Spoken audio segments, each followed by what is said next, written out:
Hey everybody, this is Gabriel Ryder bringing you another exclusive interview brought to you by PureSwingTV.com. Today I'm interviewing PGA Tour player Phenom, 21 years old, out of Oklahoma State. I'm interviewing Rickie Fowler.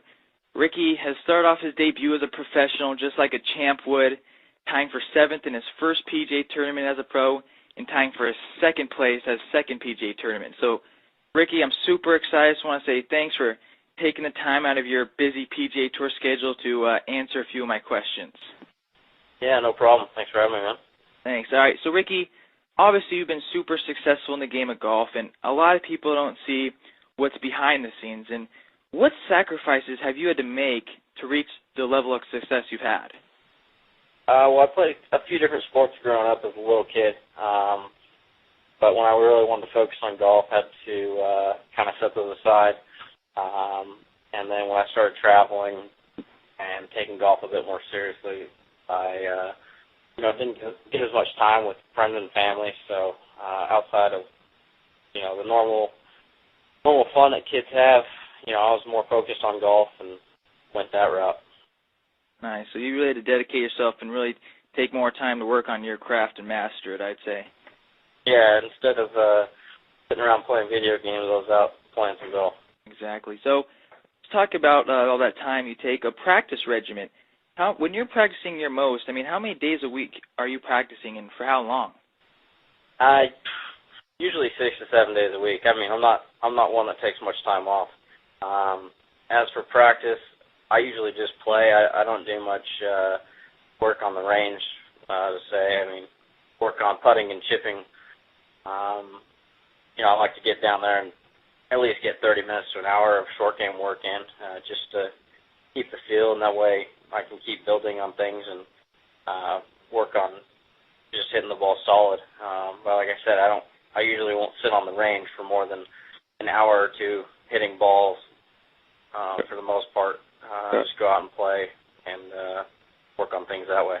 So more playing and working on that short game. Okay, so obviously you're 6 to 7 days a week. How do you stay committed to practicing that much, and what's your motivation for doing that?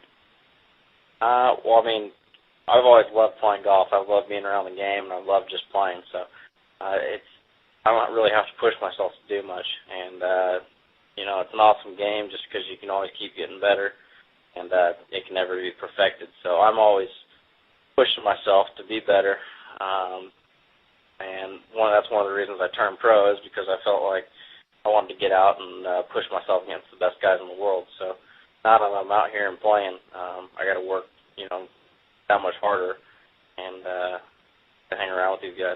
Gotcha.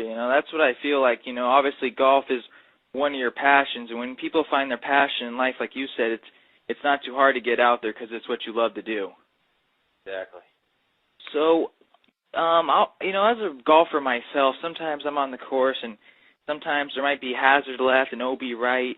And for you, I know you've played in a lot of big, high tournaments. I'm going to ask you, do you get any fear or worries on the course about hitting a bad shot? And if you do, how do you overcome those? Yeah, I think just about any golfer is going to get a little bit of fear every once in a while, or some thoughts about not hitting the shot that you're supposed to. But the thing that I usually go back to is I try and think of a shot that I've hit before and hit it, how I wanted to under certain situations, whether there be water on one side or OB, like you said, and try and go back and get a positive thought and go from there. Gotcha. So really get back, get those good feelings back in you after you've done it before. That's nice. And then, so going into let's say a tournament round, what's your mental attitude? Is it to just do the best you can or win? What are you thinking going into a tournament round? It depends where I'm at with my game. Definitely if I'm playing well and feel good about my game, I'm going to go out and try and go as low as possible and, ultimately win. If I'm struggling, I'm just trying to go out and get the most out of my round. Every tournament I play in, I'm playing to win. There's no reason to play if you're not playing to win. So ultimately, it's getting the most out of every round. You're going to make mistakes, but it's how well you can come back from those. Nice, yeah. So obviously it sounds like you want to do the best you can, but you sound pretty aggressive going, I'm going to go as low as I can and do my best to win. So sounds good. And then, so obviously Tiger Woods, he's kind of just breeded this new level of standards when it's come to fitness. And I want to ask you, for fitness and health, how much emphasis do you put on fitness and health, and how important do you think that is for a golfer? I think it's big, especially when you're out there traveling 3, 4, 5 weeks in a row, and then usually a week off and then back out doing the same thing. I think the better shape that you're in, the better you're going to play for a longer amount of time. So for me, I've struggled a little bit the last couple of months, starting off with a busy schedule, but I try and stay on top of my cardio and at least try and eat halfway decent. And, that way I'm staying a little bit healthier and able to go at it for 4 or 5 weeks in a row and not get so fatigued. Nice. And I want to talk a little bit about faith and believing in yourself, because I'm thinking, I know a lot of aspiring golfers myself, and they kind of go, you know, I'm gonna do my best and give it a shot, but if not, too bad. And I want to ask you, did you believe in yourself, and did you know that you could have the level of success you've had in the PGA Tour and already doing so well so fast?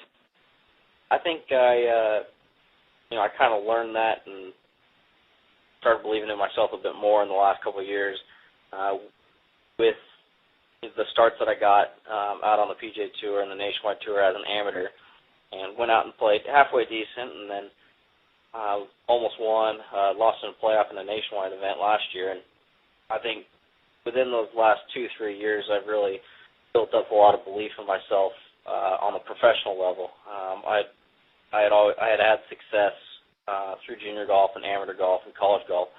So believing in yourself is, I think, half the battle. I mean, you got to think that you can win and know that you can go out and play with the guys day in and day out.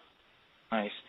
Obviously, Rick, you've had a ton of success on the PGA Tour, and if you have any future goals you can let us in on, are you going to do anything different? Just some of your future goals? I'm going to keep doing the things the same way I have been. Keep playing the game like I always have. If I'm feeling good, I'm going to try and go low. I'm going to try and go after some pins. But I'd say overall goals for the future, I definitely want to keep the cards through the first year. I would like to put myself in contention some more times, and ultimate goal for the year, I would say, is try and make the Ryder Cup team. But within the next, down the road 10 or so years, the main goal would to be trying to be the best player in the world. Nice. All right, Ricky. Well, I want to say thanks for taking the call. I'm rooting for you. Obviously, I know you can do it, the amount of talent you have and your work ethic and dedication. So I want to say thanks. And for anybody listening to this, I suggest, go to rickiefowler.com, follow Ricky on Facebook, Twitter, and you're going to be really impressed because Ricky does a really great job at answering people's Twitter questions, and you'll get to know Ricky on a more personal basis. So, Ricky, thanks a lot. We'll be rooting for you. I really appreciate your time taking the call today.